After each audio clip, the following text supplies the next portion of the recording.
Hello, this is for the subject capital markets, and the topic for this specific video is calculating return on investment. Okay, essentially, it's one of the measures in calculating the returns, okay, or the yield on investment. Essentially, the profit that you make out of an investment. So we have here an article from Investopedia.com. So ROI, return on investment. Financial metric or measurement that is widely used to measure the probability of gaining a return from an investment. Okay, it is a ratio that compares the gain or loss from an investment relative to its cost. So the cost is essentially the principal. Okay, how much money you put into that investment. It is as useful in evaluating the potential return from a standalone investment as it is in comparing returns from several investments. You can use it on an individual investment or your portfolio. Okay. In business analysis, ROI and other cash flow measures such as internal rate of return and NPV, net present value, are key metrics that are used to evaluate and rank the attractiveness of a number of different investment alternatives. Although ROI is a ratio, it is typically expressed as a percentage rather than as a ratio. Okay. Key takeaways. ROI, approximate measure of an investment's profitability. ROI has a wide range of applications, can be used to measure profitability of a stock investment when deciding whether or not to invest in the purchase of a business, merger or acquisition, or evaluate the results of a real estate transaction. So essentially any type of investment. ROI is calculated by subtracting the initial value of the investment from the final value of the investment. So essentially you just get the profit, the earnings, which equals the net return. Then divide this new number, the net return or the profit, by the cost of the investment. Okay, the cost of the investment, again, the principal, how much money you put into it. And finally, multiplying it by 100 to get the percentage. Okay. ROI is relatively easy to calculate and understand, and its simplicity means that it is a standardized, universal measure of profitability. And again, it's the most common, it's the most well-known measure of profitability.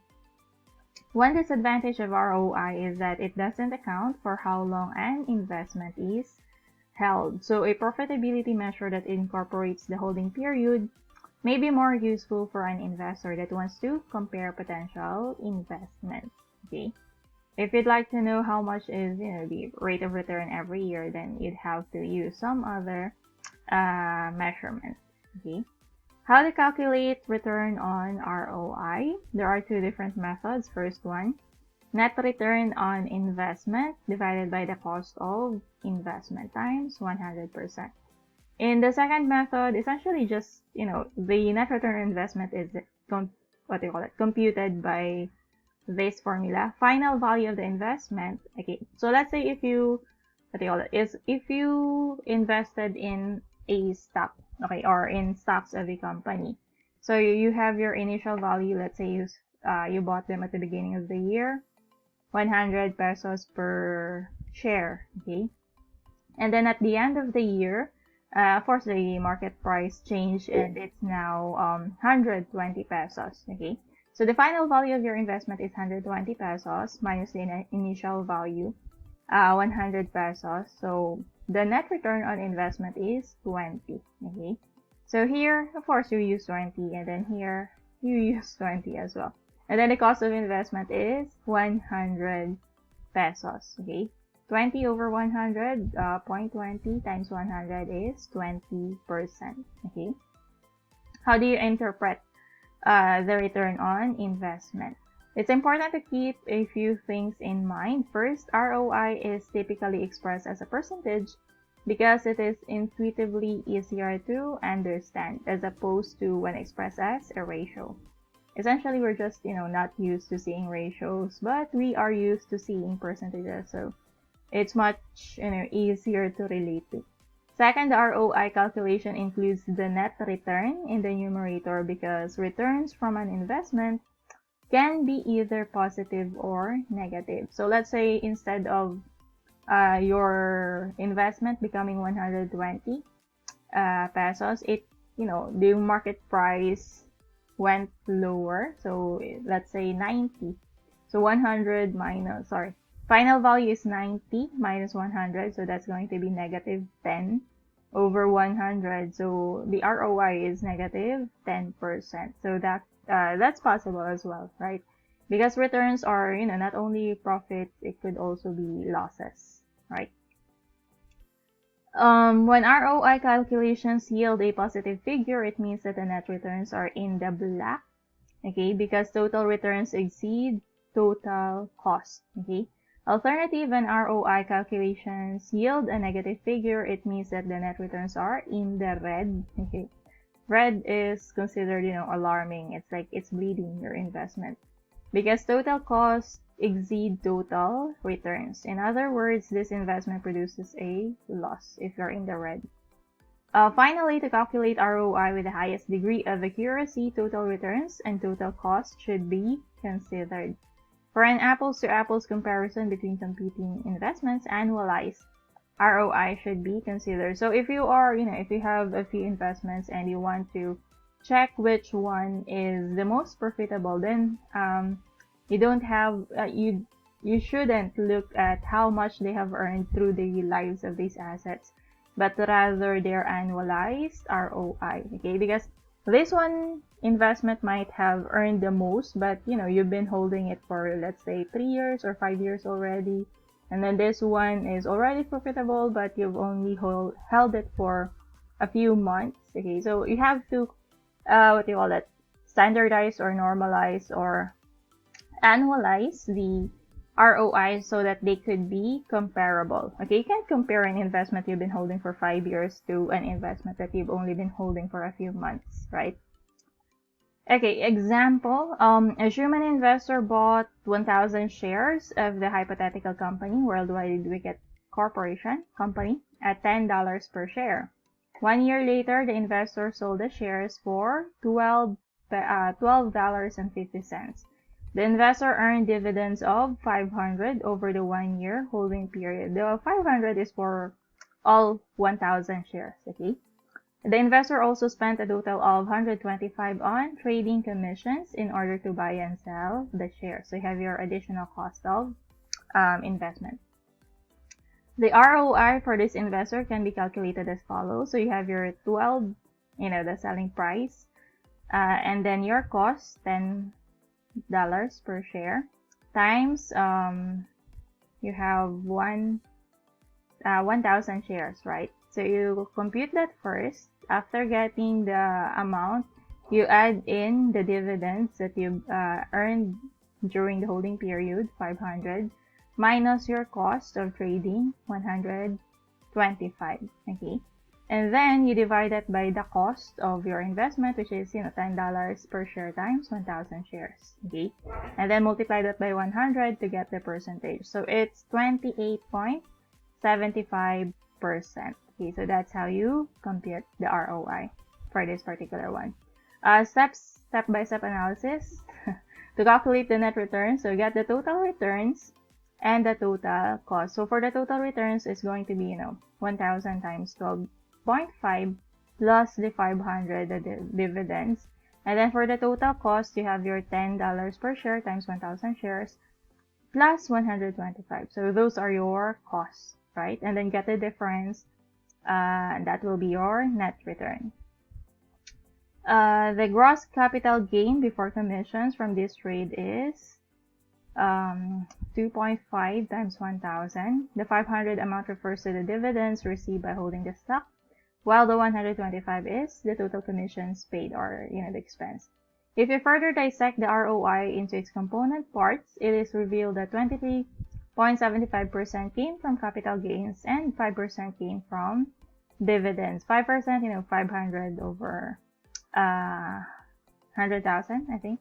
This distinction is important because capital gains and dividends are taxed at different rates in most jurisdictions. Dividends normally here in the Philippines taxed at 10%. Capital gains, it would depend on how long you've been holding them. I think if it's just within 1 year, 20%, if I'm not mistaken. I could be wrong. I'm so sorry. Okay, it's been a long time since I've reviewed my tax rates. Okay, and of course there have been changes in the last few years with the tax rates on individuals and corporations. So later, probably next year, I'm going to start making videos on taxation as well. Okay, going back, ROI, gross capital gains percentage minus the commission percentage plus the dividend yield. Okay. Is this another example or the same one? Gross capital gains, so you have the net, the increase in market price, 12.5 minus 10 times 1,000 shares, and then divided by, what's this, 10,000, the cost of the investment, times 100%, so you get the 25% from capital gains, okay? And then the commissions, 125 divided by the cost of investment, 10,000 times 100, that's 1.25%, okay? I think he deducted the commissions from gross capital gains. That's how he came up with 23.75%. And then for the dividend yield, it's just the dividends, 500 over the cost of investment, 10,000 times 100 to get the percentage, 5%, okay? So the total ROI, 25 minus 1.25 plus 5 is 28.75%, okay? Important, a positive ROI means that the net returns are positive because total returns are greater than any associated costs. A negative ROI indicates that the net returns are negative, total costs are greater than the returns. Okay. Alternative ROI calculation. So for example, commissions were split. There is an alternative method of calculating this hypothetical investor's ROI for Worldwide Wicket Company. Assume the following split in the total commissions: $50 when buying the shares and $75 when selling the shares. So what's this IVI? 10,000 is the cost of investment plus 50 cost when buying. All right. So the total cost of investment is 10,050. And then for what they call that, how much is when you sold it? Okay, so you have 12,500, 1250 times 1,000 shares plus the dividends that you've received over the holding period minus the 75, which is related to selling the shares. That's why they deducted it from here. So the total, how much you gained over the years less the expense related to them is 12,925. So the ROI, 12,925 minus 10,050 divided by the cost of investment, still 10,000, only related to the shares. Divided and then multiplied by 100, 28.75. Just an alternative, but essentially the result is the same. Okay. IVI, initial value of investment, and then you have your final value of the investment. Initial, final. Annualized ROI helps account for a key omission in standard ROI, namely how long an investment is held. Okay. Essentially, for example, this particular investor held this investment for 2 years. So how he's going to measure the ROI is the same. It's going to be the same formula, right? But the percentage that we would get would be for the total holding period. It just so happens that the example is for 1 year. But if this is held for 2 years, same information, then this would be for 2 years. Okay. And if you compare it to the ROI of a different investment, which is only held for a shorter period, then it would not exactly be comparable because they have different holding periods.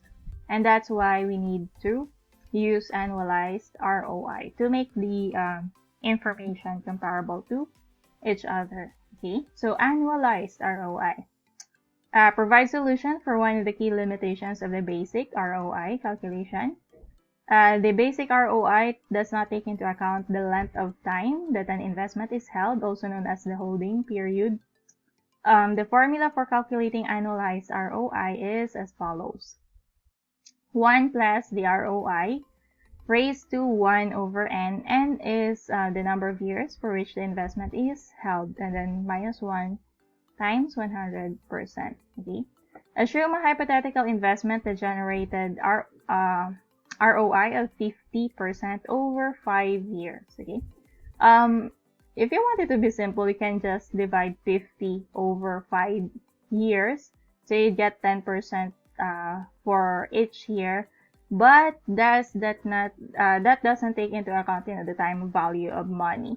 So using this particular formula with this what do you call that, exponents, in a way that could account for the time value of money. Okay, so let's see. The simple annual average ROI of 10% obtained by 50 over 5 is only a rough approximation of annualized ROI. This is because it ignores the effects of compounding, which can make a significant difference over time.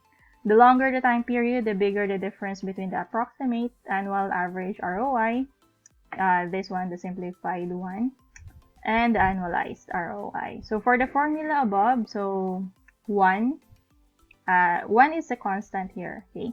Plus 0.50 given 50% over 5 years, raised to 1 over 5. 1 is also constant, then the numerator n is the number of years for which the investment is held, which in this case, our example is 5 years, okay? And then essentially what you do is add this first, 1 plus 0.5, so 1.5, and then you raise that to 1 over 5, okay? And then after you get the answer to that, you deduct 1 minus 1. And then after you get the answer to that, multiply that by 100, okay? And what we get is 8.45%. This is the annualized ROI. This calculation can also be used for holding periods of less than a year by converting the holding period to a fraction of a year. So for example, 6 months, so that's half a year. So instead of 1 is for 1 year, so half a year is going to be 0.5, okay? So for example, 1 plus 10% raised to 1 over 0.5 minus 1 times 10% times 100% is 21%, okay? Why is this higher? Because, 10% is only in 6 months. If you hold it for a longer period, let's say 1 year, so it could be roughly 21%, okay? The numeral 0.5 years is equivalent to 6 months. Comparing investments and annualized returns on investment. We have here an example. Investment X and then investment Y. Investment X, ROI of 50% over 5 years, and then investment Y, 30% over 3 years. Okay, if you use the basic calculation, 50 over 5 is 10, 30 over 3 is also 10. But of course, that doesn't take into account time value of money or the compounding factor. You can determine what better investment was in terms of ROI by using this equation. So for stock X, so you have 1 plus 0.50 raised to 1 over 5 minus 1 times 100, 8.45%. And then for stock Y, you have 1 plus 0.3 raised to 1 over 3 minus 1 times 100 is 9.14%. So if you compare the two, which one is better? So the one with a higher ROI. So stock Y is a better investment. Okay. According to this calculation, stock Y has a superior ROI compared to stock X. Alright, if we're done with that, combining leverage with return on investment. Leverage can magnify ROI if the investment generates gains. However, by the same token, leverage can also amplify losses if the investment proves to be a losing investment. Okay, so we have here an example again. Investment in 1,000 shares, 10 pesos per share, $10 per share. Assume the investor bought these shares on a 50% margin, meaning they invested 5,000 of their own capital and borrowed 5,000 from their brokerage firm as a margin loan. Okay, so essentially out of the total investment, only 50% is owned by them and then 50% was borrowed capital. Okay, 1 year later, this investor sold their shares for $12.50 They earned dividends of 500 over the 1-year holding period. They also spent 125 on trading commissions when they bought and sold the shares. In addition, their margin loan carried an interest rate of 9%. So half of the capital is borrowed with interest expense of 9%. Okay. When calculating the ROI on this specific hypothetical investment, there are a few important things to keep in mind. The interest on the margin loan, 450, 10,000 times 9%, I think. Or no, sorry, the borrowed capital is only 5,000. 5,000 times 9%, so 450. Should be considered in total cost. Second, the initial investment is now 5,000 because of the leverage employed by taking the margin loan of 5,000. Alright? So to compute the ROI, 12.5, the final market value, minus 10, the cost of the shares, times 1,000 shares, plus the dividend of 500, minus the trading commissions, 125, minus 450, which is the interest on borrowed funds, and then you divide this by only 5,000 pesos. Dollars, $5,000. Okay, the cost of the investment which came from the investor, not including the borrowed funds. Okay, and then multiply by that 100, you get 48.5%. Okay, so in this type of calculation, you consider the fact that how much of the funds that you used for the investment is not yours, how much of it is borrowed, and how much interest you paid for that capital. Okay. Thus, even though the net dollar return was reduced by $450 on account of the margin interest, ROI is still substantially higher at 48.5% compared with, earlier we have 28.75 if no leverage was employed. Leverage, if you want, you can just think of it as borrowed capital, okay? Leverage, borrowed capital, borrowed funds.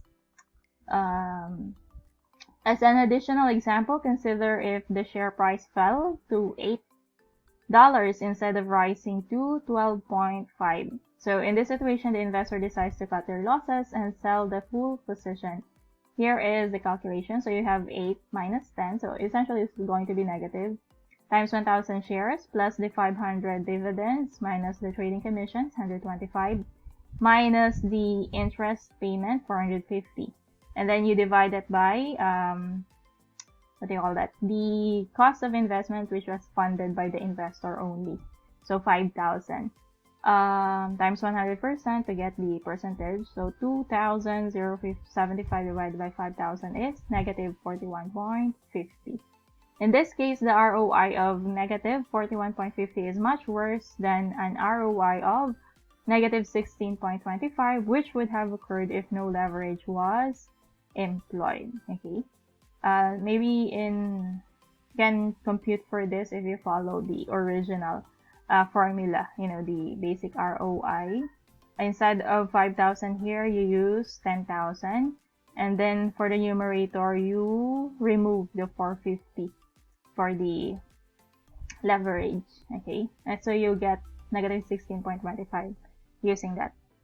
Okay. So if there is leverage in a positive situation, the rate would be much higher. But in, a bad situation, the loss is also higher compared to if there is no leverage. Okay. And then we have the problem of unequal cash flow. So, it's not every year. Let's say first year you only, what do you call that? You earn $100, and then the next year you receive dividends of $250. The following year you receive nothing. For the fourth year you receive $200. So there is unequal cash flows, okay, over the years. When evaluating a business proposal, it's possible that you will be contending with unequal cash flows. In this scenario, ROI may fluctuate from one year to the next. This type of ROI calculation is more complicated because it involves using the internal rate of return function in a spreadsheet or calculator. Internal rate of return essentially, what the rate of return that the company wants. Okay. Assume you are evaluating a business proposal that involves an initial investment of 100,000 year 0. The investment will generate cash flows over the next 5 years, shown in the cash flow row. The row called net cash flow sums up the cash outflow and cash inflow for each year. Okay. Alright. The image is not loading. Okay. I'll try to go online so that this image would load. Okay, so we have the images here. So you have year 0, the start of the investment. You have the total cash outflow, the cost of investment, the amount of money you're going to use to fund the investment or business. So 100,000. And then you have year 1, the cash inflows for this particular year, how much you expect or how much you projected the business to generate for this particular year. So you have cash inflow 25, year 2 30, year 3 35, year 4 20, year 5 15. Okay. And then you have the net cash flow on the first year, at the beginning, of course, it's negative 100. First year, 25, second year, 30, third year, 35, fourth year, 20, year 5, 15. Okay, and then you total everything. Total cash outflow is negative 100, inflow is 125, so you have a net cash flow of 25,000. And then your IRR, sometimes this is, set by the company internally. This is the rate of return that they want to get. Okay, so 8.64. Using the IRR function, the calculated ROI is 8.64. Okay, this would depend on this projection. So you have 100,000 outflow, and then you have your 125 inflow over the course of 5 years. Okay, so you'll get the IRR of 8.64. Normally, that's how they set it. Okay, considering those factors. The final column shows the total cash flows over the 5-year period. Net cash flow over this 5-year period is 25 on an initial investment of 100. If this 25,000 was spread out equally over 5 years, the cash flow table would then look like this. Okay, so above we have uneven cash inflows. Here we have even cash flows. Okay. Oh, sorry. Wait, what?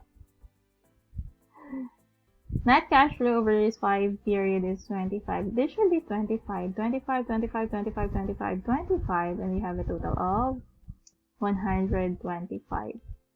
In this case, the IRR is now only 5%.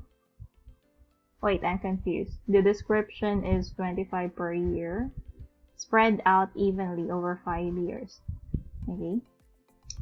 The substantial difference in the IRR between these two scenarios, despite the initial investment and total net cash flows being the same in both cases, has to do with the timing of the cash inflows. Okay, in the first case, substantially larger cash inflows are received in the first 4 years.